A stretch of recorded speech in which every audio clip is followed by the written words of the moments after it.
I wasn't always the kind of woman who put herself last, but when his mother was diagnosed, it felt like the only right thing to do.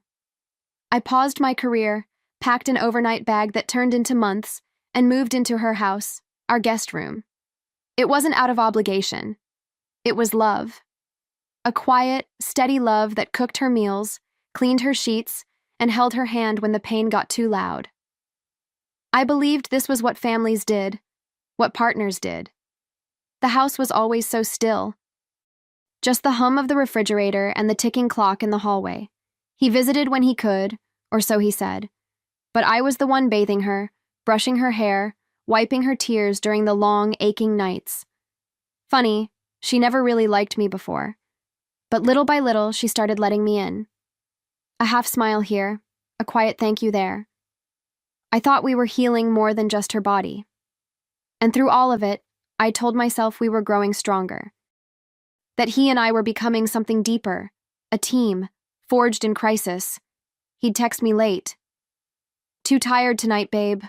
Love you." I'd believe him. I wanted to. I clung to the idea that my devotion wasn't just for his mother, but for us. That I was anchoring us both through the storm. That we were on the same side. But sometimes, in the quiet, doubt would creep in. It started with little things. How quickly he left after saying hello. How rested he always looked. How the excuses never changed, just recycled. I pushed those thoughts away, buried them beneath warm soup and pain meds. I told myself I was building something real, something sacred. I didn't realize, not yet, that I was just covering for his escape. Some nights I'd find myself standing in the kitchen long after she'd fallen asleep, staring at the dark window, wondering if he'd come by unannounced. Wondering if he even remembered what it looked like when I was exhausted too. I missed the way he used to check in on me, even with just a touch. Now it was mostly silence or small talk. He'd ask how she was doing, never how I was holding up. I didn't expect praise. I didn't need grand gestures, but I did hope he'd see me, see what I was giving, not just to her, but to us. I used to think marriage was a shared weight, a kind of synchronized leaning. But more and more, it felt like I was the only one holding the roof up while he stood somewhere else, untouched by the storm. Still, I kept going. I told myself this was a season, not a sentence. Her moments of lucidity were rare, but when they came, they caught me off guard. One afternoon, as I was adjusting her blanket, she looked up at me, really looked, and said, "You're a good girl." Just that. No frills, no long speech, but it hit harder than I expected. Maybe because she'd never said it before. Maybe because I needed someone, anyone, to notice that I was trying. And I was trying. To make a home where grief lived, to be a wife where loneliness bloomed, to hold a family together even when I was the only one in the room. I thought love was sacrifice, and maybe it is. But there's a line, I think. A point where giving turns into erasing. I didn't know it then, but I was already disappearing from his story, while becoming the only thing holding his families together. The days blended into each other. Painkillers at 7, soup at noon, tears after sunset. I stopped checking the calendar. I didn't have time to miss my old life, because I was too busy trying to keep this one from falling apart. When friends asked how I was, I'd smile and say, "Hanging in there," even though I couldn't remember the last time I slept through the night without jumping at a cough or a creak in the hallway. He called less often, and when he did, he spoke like someone narrating a life he wasn't really living. Busy day at work, late meeting, "You're amazing, babe." All delivered like clockwork, like a script. I used to live for his voice. Now it felt like background noise, familiar, but disconnected. I'd stare at the phone after hanging up, wondering where exactly he was when he said those things, and who he was saying them near. She started calling for me in the night. Not him, never him. And I always came. Sometimes with water, sometimes just to hold her hand until the shakes passed. I didn't resent her. In a strange way, I began to love her, not for who she had been, but for who she let me be in those moments, needed, trusted, seen. More than I could say about the man whose name was still on the deed. Looking back, I think I believed I was proving something. Proving that I could be loyal, even when things got ugly. That I was the kind of woman who stayed. I thought he'd look at me one day and finally understand that everything I did for us. I thought I was building trust. I didn't know I was covering for his escape. It started with something so small I almost missed it.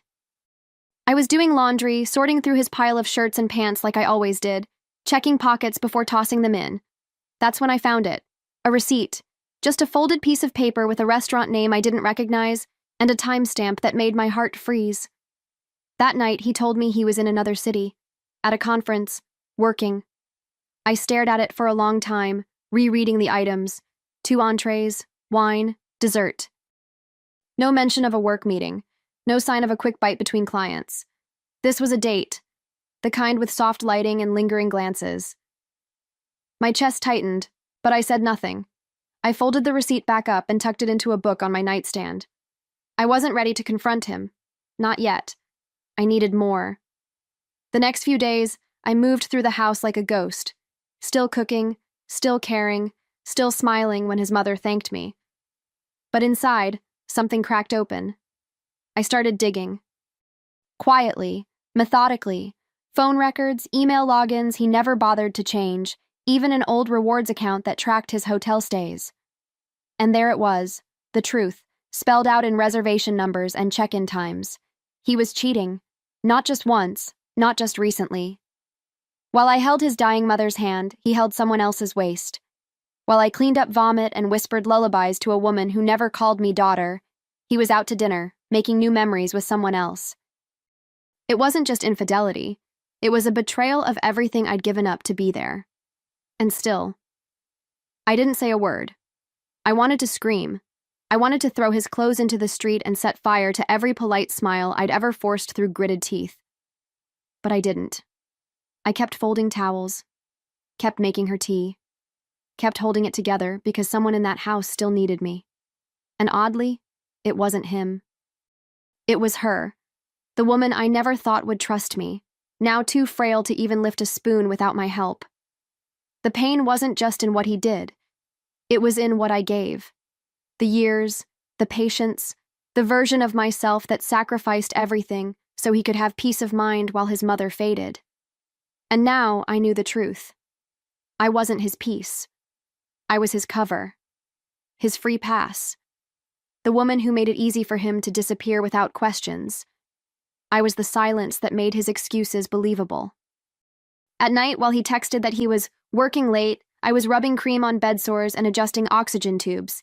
And he knew that. He knew. That's what burned the most. Not the lies, but the planning. The choice. Every time he told me I was amazing, he was probably still smelling her perfume. And I started to wonder, was he ever really mine at all? Or was I just the most convenient version of love? There were moments I thought about confronting him. About hurling the receipt in his face, showing him the screenshots and the printed records. But I didn't want to fight. I didn't want his apologies, his crocodile tears, or some speech about confusion. I didn't want him to lie to my face when I already had the truth.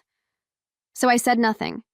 I simply tucked the proof into a folder and started planning something else entirely. Every morning after that felt different.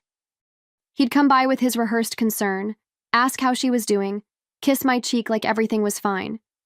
And I'd smile back. I'd nod, update him on medications and meal plans, play the part I'd always played.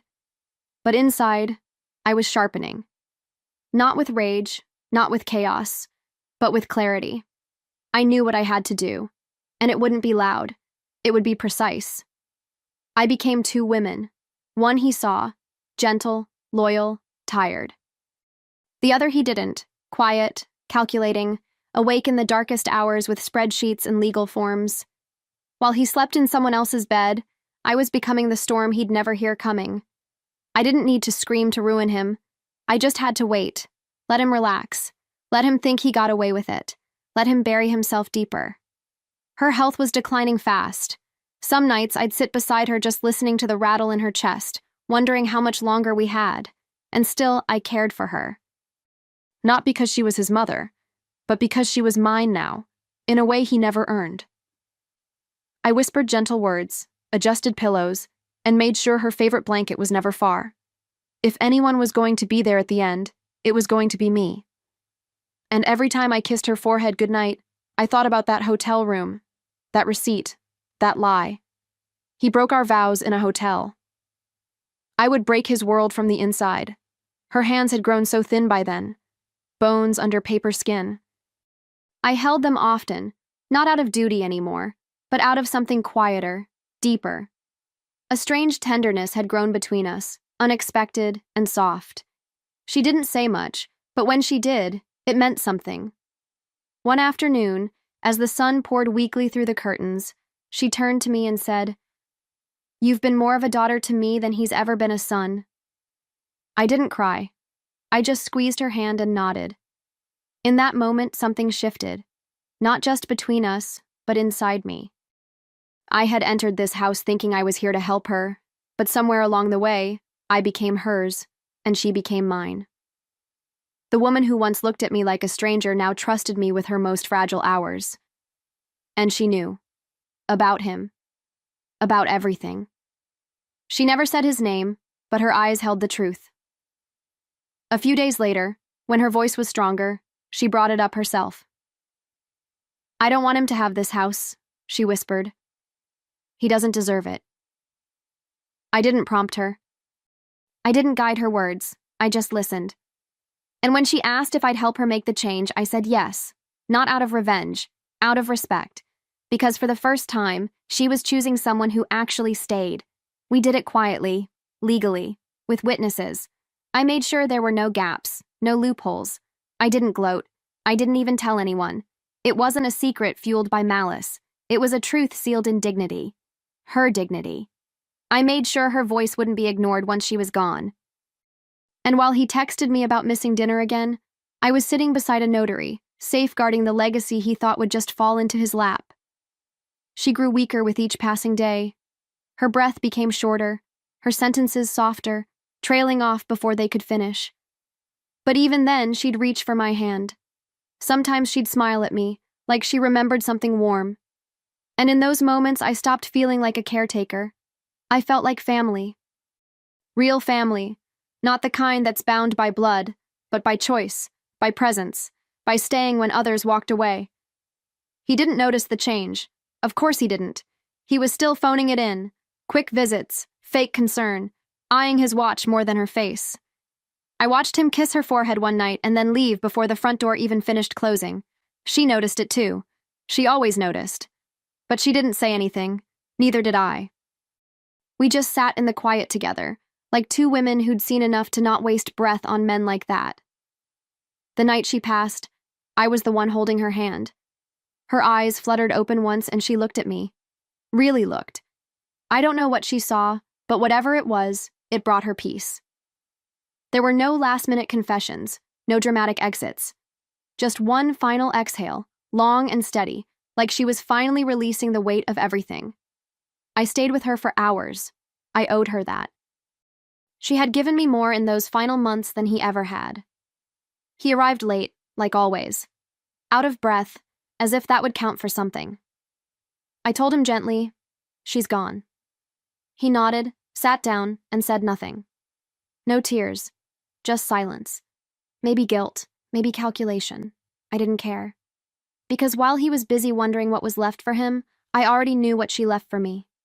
The funeral was small, quiet, just the way she would have wanted. He stood by the casket like a stranger trying to look the part. I watched him from across the room, the practiced grief, the somber nods, and when people came to me with condolences, I realized they saw it too. They knew who had really been there, who stayed, who cared.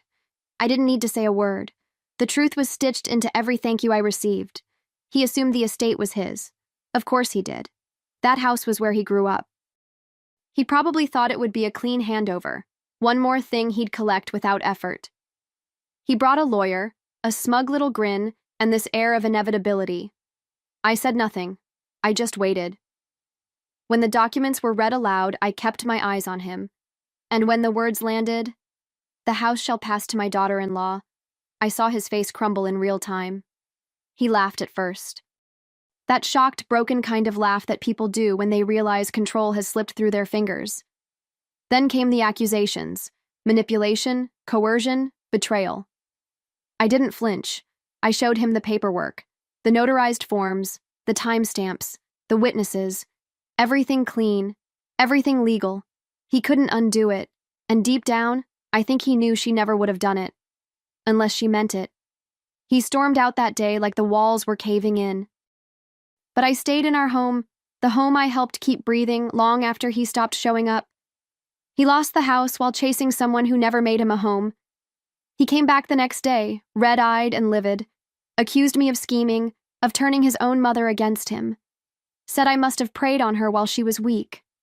I didn't say much. I didn't have to. I let the silence do the talking. Then I handed him the stack of documents, the will, the notary stamps, the witness affidavits.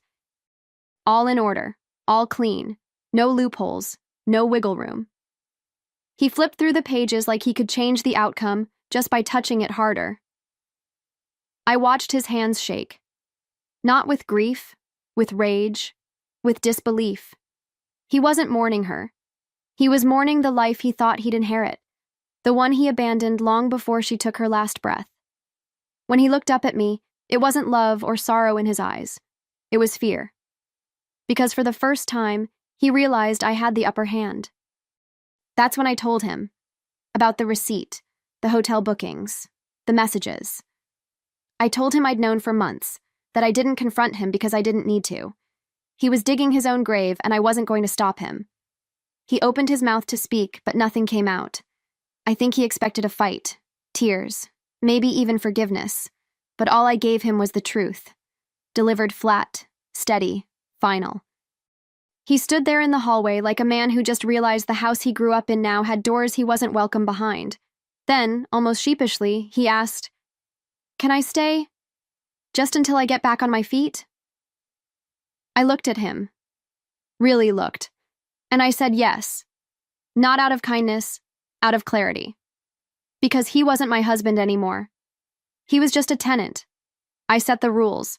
No shared meals, no more pretending. He paid rent. Not much, just enough to remind him it wasn't free. He cleaned his own messes, kept to himself, and passed me in the hallway like a ghost. I didn't raise my voice. I didn't rub it in. I simply lived and let him watch. That, I think, was the part that hurt him most. The way I stopped needing him entirely. I moved into the master bedroom without ceremony, hung new curtains, changed the sheets, lit a candle each night like a quiet ritual of reclamation. He took the guest room, a space he once breezed through without a second glance, now the only corner of the house that would take him. He didn't say a word when I labeled it. "Guest room," I wrote on a small wooden plaque by the door. He stared at it for a long time. He tried to be civil at first, offering help with groceries, asking if I needed anything. I shut it down gently, but firmly. "No, thank you," I'd say. That was the line. I wasn't angry. Not anymore. I was something colder. Sharper. I was done performing softness for someone who only responded to silence. And every time he shuffled past me, I knew he felt it. The weight of everything he lost, without a single scream from me. Nights were the strangest. I'd lie in bed listening to the muffled sounds of him pacing the floor or watching TV with the volume low. Sometimes I imagined what he thought about in those hours. If he replayed the choices, if he missed her, if he missed me. But I never asked. I didn't need answers. I already had the only one that mattered. He made his choice. And now, he was living in it. Some mornings I'd hear him hesitate outside the kitchen, like he wasn't sure if he should walk in while I was making coffee. I never said he couldn't, but he always waited, until I was gone or nearly done. That house, once his birthright, had reshaped itself around new rules. Mine. I didn't have to raise my voice or slam doors. I just existed differently, freely. That was the shift. I no longer moved around him. He moved around me. We barely spoke. There wasn't much to say. The few times our eyes met, I saw something unfamiliar in him. Not regret, not exactly. Something more like recognition. As if, for the first time, he was seeing me clearly. Not the girl who followed him into his world, not the woman who served quietly at his mother's bedside, but someone entirely new, someone he never thought I could become. He still tried to explain himself sometimes, starting sentences and letting them die in the air. Or, if things had been different, I never interrupted. I just let the silence answer for me. He had said enough in hotel rooms and text messages. He had written the ending long before I ever picked up the pen. Now he was just living in the margins, and every night he'd walk past the master bedroom, my bedroom, and into the small windowless room down the hall. No photos, no warmth, no welcome. Just a mattress, a lamp, and a door that no longer opened to anything that belonged to him. He walks past the room I sleep in, the master bedroom, and into the guest room, his room. Months went by. The house began to feel like mine in a way it never had before. I painted the living room a soft sage green, replaced the old curtains with linen ones that let in the morning light, donated things that weren't mine, and never felt like they belonged. It was healing in a way, not loud or dramatic, just small decisions that stitched me back together, room by room, lamp by lamp. I started working again, part-time at first, then more. The rhythm of my days changed, morning coffee on the porch, quiet evenings with books and music. He stayed in his corner, lost in the ruins of his own design, still jobless, still waiting for something to rescue him. He had no idea that I'd already rescued someone, me. That every breath I took now was one step further from the woman who once begged for his time. He tried to reconnect once or twice, left little notes on the counter. Hope your day goes well. Want to talk? I didn't respond. Not out of spite. I just didn't have anything to say to the man who watched me drown and chose not to throw a rope. And in the quiet of my rebuilt life, I started to feel something I hadn't in years. Peace. Not the kind he promised, but the kind I found on my own. Then one morning, I placed a letter outside his door. A formal notice, 30 days to vacate. I had spoken to a lawyer, drawn the line, and sealed it in ink. The house was mine, in paper, in presence, in energy. And I was done hosting ghosts. He lingered in the hallway with the envelope in his hand, like it might burst into flames if he opened it. He didn't knock. He knew it was final. He avoided me for 2 days after that. I heard him pacing at night, the floors creaking beneath his guilt. I imagine he thought I'd change my mind, that maybe I'd soften, like I always used to. But that version of me, the one who waited for him, who hoped, who clung, she no longer lived here. He asked for a conversation. I gave him 10 minutes, no more. He sat across from me at the kitchen table like a man trying to piece together a broken map. I've been thinking, he started, maybe we could try again? His voice cracked on the word again like it hurt to say. I didn't flinch. I sipped my tea. I'd rehearsed this moment in my head 100 times, but now that it was here, I didn't feel rage. Just clarity. Cold, sharp, and clean. He reached for my hand. I didn't give it. I know I messed up, he said. But maybe we can rebuild. Maybe we can go back to how it was. I almost laughed, not out loud, but inside, where the irony stung sweetest. Back to what? To me holding up a life for two while he lied his way through hotels and handholds? To late-night silences filled with blame and neglect? That wasn't love. That was survival. And I'd already chosen to live. I leaned back and looked him in the eye. I did rebuild, I said quietly. I rebuilt me. That was the truth. I didn't burn our life down. I simply stopped patching the holes he made. And now, what was left didn't need him. He looked at me like he didn't recognize the woman across from him. And he didn't. Because for the first time, I wasn't begging to be loved. I was deciding who stayed. The 30 days passed quicker than he expected. He didn't pack until the final week, dragging boxes half-heartedly through the hallway like a man carrying his own consequences. I watched without comment. There was nothing left to say. His bags were full of clothes and regrets, and none of it belonged here anymore. He stood by the front door on his last morning, hoping, I think, that I'd stop him. I didn't. He asked one last time if I was sure, if there was really no chance. You're throwing away everything we had, he said. But he was wrong. He threw it away, slowly, carelessly, and with both hands. I had only gathered what was left, sorted what mattered, and let the rest go. And now, I was free. Not angry, not bitter. Just free. He walked down the steps with his head low. I closed the door behind him, quietly. No slam, no final word. Just a lock turning and a silence that felt like oxygen. I stood in the center of the living room, my living room, and breathed in the stillness. The weight that had lived in the walls was gone. In its place was something light, something new, something mine. He lost me while I was saving his mother. Now I own the house, the peace, and the silence he sleeps in.